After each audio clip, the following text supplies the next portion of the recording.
दोस्तों, आज की इस वीडियो में हम बात करने वाले हैं विज्ञान और धर्म में क्या अंतर है, यानी कि साइंस और रिलीजन के बीच में क्या डिफरेंसेस है। ये सवाल हर कोई के मन में आता है कि आखिर विज्ञान और धर्म में क्या अंतर है। पिछले 500 सालों में जबरदस्त विकास और विज्ञान की तरक्की ने लोगों के प्रति धर्म और आस्था के विषय पर कई सवाल खड़े किए हैं। एक तरफ विज्ञान है तो दूसरी तरफ धर्म है। धर्म विश्वास और आस्था का प्रतीक है, वही विज्ञान हर वस्तु के कारण और उससे होने वाले और सत्य पर ही निर्भर रहती है। संसार का हर धर्म ईश्वर की कल्पना करता है। वो मानता है कि ये जो अनंत ब्रह्मांड यानी कि इन्फिनेटिव यूनिवर्स है, ये अनंत काल चक्र है, वो सभी ईश्वर ने ही निर्मित किए हैं। वो एक ऐसी शक्ति है जो इस ब्रह्मांड का निर्माण भी कर सकती है और उसे एक पल में नष्ट भी कर सकती है। हर वस्तु का निर्माण और हर घटना के पीछे होने का कारण एक परम शक्ति ही है। ये वो शक्ति है जिसका ना तो कोई आकार है और ना ही कोई इसे पूरा समझ सकता है। धर्म की स्थापना इसी उद्देश्य से हुई है। ईश्वर इस माया का स्वामी है जो इस ईश्वर के सत्य को समझ लेता है तो फिर इसका एक ही धर्म रहता है और वो है इस परम शक्ति से मिलना। धर्म में विशेषकर सनातन धर्म में तो ईश्वर के अंदर समा जाना ही परम सत्य है। ये एक मोक्ष है जो उसे ही मिलती है जो इस सत्य को समझकर उसकी राह पर निकल जाता है। ये थी धर्म की बात। अब आइए जान लेते हैं विज्ञान के बारे में कि आखिर विज्ञान किस तरह से धर्म से अलग है।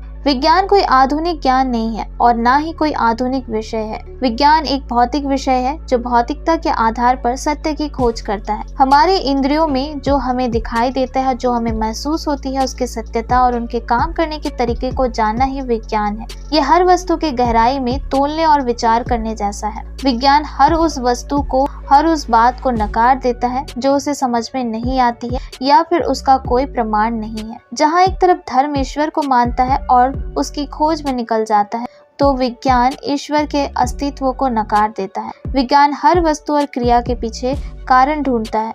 उनके मुताबिक ये ब्रह्मांड ईश्वर की कल्पना मात्र से ही नहीं बल्कि एक कारण से हुआ है। ये ब्रह्मांड एक छोटे से बिंदु से पैदा हुआ है जिसे बिग बैंग कहते हैं। आधुनिक विज्ञान से पहले भारत में ऋषि मुनियों का विज्ञान था। उनके शोध कार्य वेदों और पुराणों से मिलते हैं। आज भी कई बातें एकदम सटीक है। प्राचीन विज्ञान ध्यान के द्वारा इंद्रियों से आगे बढ़कर खोज करता था, इसीलिए उनके नतीजे आज भी काम आते हैं। कई धर्मों ग्रंथों में विज्ञान की बातों को भी माना गया है। आधुनिक विज्ञान यहीं पर आकर के रुक जाता है। उसका विश्वास केवल इंद्रियों द्वारा सत्य खोजने जैसा है। हमारी 10 इंद्रियों ने जो देखा, जो महसूस किया और जो समझा, वही सत्य है। और जो नहीं समझ पाया और जो नहीं देखा, वो विज्ञान उसे नकार देता है। कुल मायनों में देखा जाए तो विज्ञान और धर्म में क्या अंतर है, इस प्रश्न के लाखों उत्तर हो सकते हैं, पर मुझे दूसरे धर्म के बारे में ज्यादा नहीं पता है। पर सनातन धर्म में वेदों में उस विज्ञान का वर्णन है जो आज के आधुनिक विज्ञान के पास भी नहीं है, क्योंकि वेद विज्ञान की बातें हैं जो कि हजारों सालों से एकदम तर्क सहित चली आ रही है। बाकी अगर आपको हमारे द्वारा बताई गई ये जानकारी अच्छी लगी हो तो वीडियो को लाइक एंड शेयर जरूर कर लीजिएगा और साथ ही हमारे साथ बने रहने के लिए हमारे इस चैनल को सब्सक्राइब भी जरूर कर लीजिएगा।